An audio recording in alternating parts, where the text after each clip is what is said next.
Como montar uma maleta que vende? Essa é uma videoaula, nós prometemos aí para enviar para alguns seguidores que comentaram lá, que é uma das maiores dúvidas do pessoal de como montar uma maleta estrategicamente que vende. Então nós vamos passar para vocês aqui o modelo, né, que nós trabalhamos, um passo a passo, e acompanhem aí. Bom, parece simples, né? Montar uma maleta. A gente vai pelo nosso gosto, com o que a gente gosta, com que as pessoas que a gente lida ali no dia a dia usa, porém não é tão simples assim, né? E a gente vê, foi um dos erros que a gente cometeu lá no começo, e é um dos erros que os alunos que chegam pra gente mais cometem. A partir do momento que você monta uma maleta certa, você começa a dar uma girada no seu negócio. Porque às vezes você tem maleta, você compra, você tá montando a maleta, porém essa maleta não vende. Você tá ali com uma maleta praticamente parada com uma revendedora por 30 dias. Tudo começa, né, de fornecedor, porém a gente vai pular essa parte e vamos falar ali, você tá com as peças prontas, você comprou certo, você tem seus bons fornecedores e agora como colocar essas peças dentro da maleta. E não é questão de beleza, não é questão de externo, né, da maleta, é uma questão de estratégia mesmo. Então, às vezes nós recebemos aí até comentários ali que as pessoas falam: nossa, mas essas maletas zebradas não são bonitas. Isso aqui nós compramos há anos atrás, então hoje nós estamos remodelando, trocando, trazendo novos modelos, porém a gente não vai jogar fora o que nós investimos já, né? Então eram momentos, fases, porém isso não influencia suas vendas. Se influenciasse as vendas, nossas vendas teriam diminuído, né? E não aumentado. Então a questão externa, ela é uma questão mais de visibilidade, de agregar valor ali à sua marca. Então se você quer colocar padronizar esteticamente sua maleta, colocando sua logo, colocando seu visual ali, também faz parte do jogo. A gente não é contra isso, mas não é isso que vai influenciar suas vendas. Então não perca tempo falando assim: nossa, minha maleta é feia, eu preciso personalizar, eu preciso colocar isso, preciso colocar aquilo. Não, você tem que prestar atenção no que nós vamos falar aqui, que é o que você tem que colocar dentro da maleta, da forma que tem que ser colocada, as quantidades, o que faz cada semijoia agregar valor a outra semijoia e assim por diante. O que conta realmente é o que está dentro da maleta, né? Nós estamos mudando as nossas maletas agora, não é nem tanto pela questão estética, como o Rodrigo falou, há 10, 11 anos atrás, era muito zebrada, onça, e eu acabei optando por manter ali a maleta zebrada. Porém, são maletas que estão há 10 anos rodando com diversas revendedoras, então nós estamos trocando realmente porque tem algumas que estão sem condições de trabalhar, porque já rodou muito e já vendeu muita peça ali dentro. A partir do momento, então, que você comprou certo, você tem uma revendedora certa para colocar, você tem que investir nela. Então, vamos falar aí uma primeira maleta, você vai montar ali com menos peças. Você está testando aquela revendedora, se ela vai vender, se ela vai te pagar certinho. Uma revendedora boa, com 60 peças na maleta, ela já vai conseguir vender muito. Aí, a partir de então, né, do próximo mês, você vai começar a investir nela. Aí, hoje, nós montamos maletas aí até com 120 peças. Né? Então, quanto mais ela vende, você investir nela, mais ela vai vender. Um erro que a gente vê muito são pessoas que querem testar a vendedora com 30 peças. 30 peças, quanto em dinheiro você quer que essa vendedora venda? Né? Você não vai conseguir ter um lucro alto com uma maleta girando ali com 30 peças. Então, o mínimo que a gente coloca são 60 peças. E a partir daí a gente vai, uma média ali são de 80 a 90 peças e as boas revendedoras até 120 peças. Então eu acho que para começar a gente tem que ter uma base do número de peças de colocar naquela maleta. A partir daí você vai dividir no que vai dentro da maleta, né? Entre brinco, anel, pulseira, colar, tornozeleira. Você não precisa colocar a tornozeleira ali na primeira maleta, vamos montar uma primeira maleta enxuta de coisas que vendem. Então brinco, colar, pulseira e anel. Anel é uma dificuldade que a gente tem muito, né, ali nas compras, na montagem de maleta. Porém, gente, anel, a partir do momento que você aprende a trabalhar com anel, você vai colocar mais anel para ser vendedoras certas, você vai ver que suas maletas vão começar a voltar vazias de anel. Foi uma coisa que aconteceu esse último mês. Todas as minhas maletas, 50% a 60% dos anéis foram vendidos. Então, assim, você tem vendedoras que são manicures, que trabalham dentro de salão, né? A pessoa tá ali fazendo a unha, depois vai colocar um anel numa unha bem feita, ela vai levar aquele anel. Né? Porém, vamos falar do básico, uns 10 anéis na maleta, também é o mínimo que você tem que manter. O mínimo que eu coloco nas minhas maletas são 12, mas vamos colocar ali que 10 anéis é uma quantidade, não adianta você querer mandar uma maleta com 6 anéis, porque não vai ter opção para a pessoa olhar. Então, mais ou menos ali uns 12 anéis, né? Vou deixar o Rodrigo falar um pouquinho para vocês aí sobre brinco, né? O brinco, gente, é o carro-chefe da maleta. Toda maleta, a vendedora que vende pouco, a vendedora que vende muito, ela vende muito brinco. 60% da maleta é peças básicas, né? E dentro das peças básicas, desses 60%, a maioria é brincos.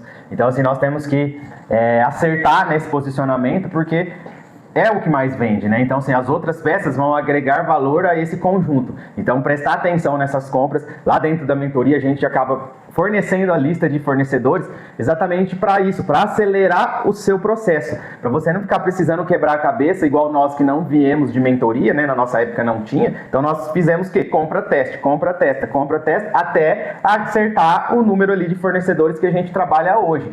Aí a gente sempre vai, a gente tem uma base de fornecedores ali, sempre vai agregando fornecedores novos que vão entrando no mercado, por exemplo, agora com importadoras aí, né?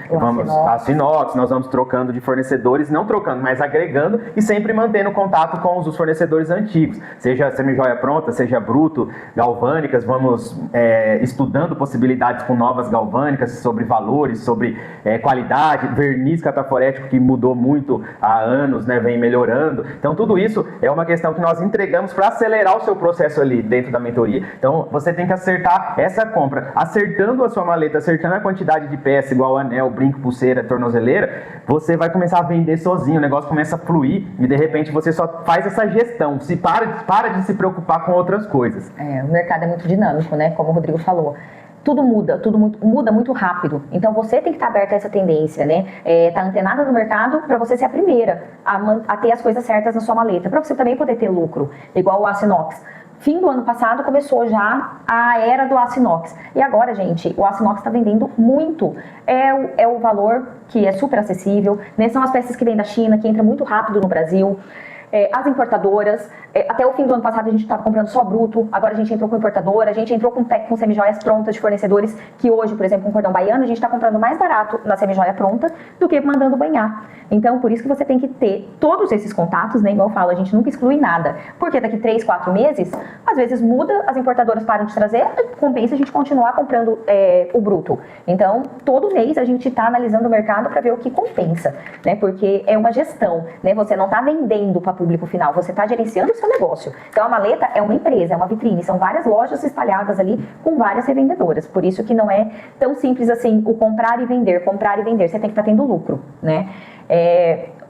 O bruto, por exemplo, para você tomar cuidado ali na sua maleta, a gente fala muito assim, mas o bruto leve compensa, mas eu já perdi muita peça de bruto delicado que arrebenta muito rápido, e é uma outra questão, você vai deixar a sua revendedora na mão? Às vezes a pessoa acabou de comprar aquela peça, então o prejuízo do bruto acaba sendo nosso, né?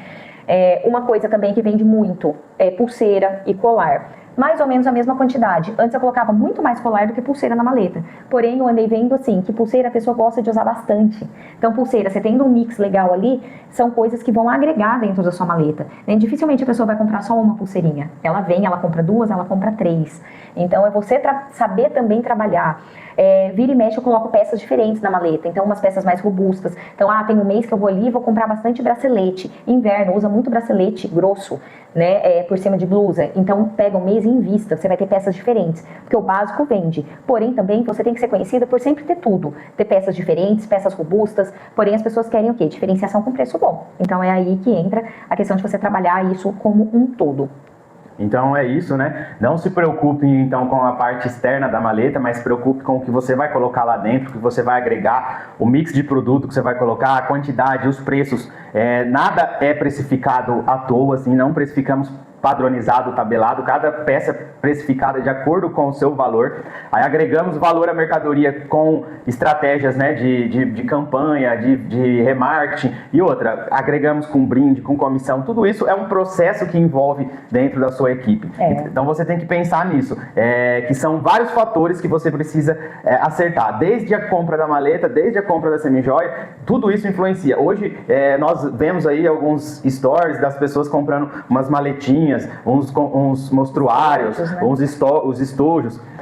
Você vai vender, mas às vezes isso que está te travando, porque você está testando, você não sabe se realmente funciona. E nós testamos isso no nosso público. Nosso público pode ser diferente do seu? Pode, mas normalmente 70% a 80% não muda, é a mesma coisa, o mesmo perfil. E nós testamos e validamos esse método nosso que funciona. Não adianta você ficar fugindo para mostruário, para maletinha, para tipo, até a alça, o fecho das maletas que nós utilizamos hoje, nós passamos para os nossos alunos, porque isso é um investimento que você faz de uma maleta que vai ter durabilidade. Não adianta você pagar barato, daqui 3 meses tá com a maleta totalmente estourada, sem agregar valor para sua marca, chegando uma maleta toda suja, rasgada, estourada para sua revendedora, que isso vai diminuir as vendas dela.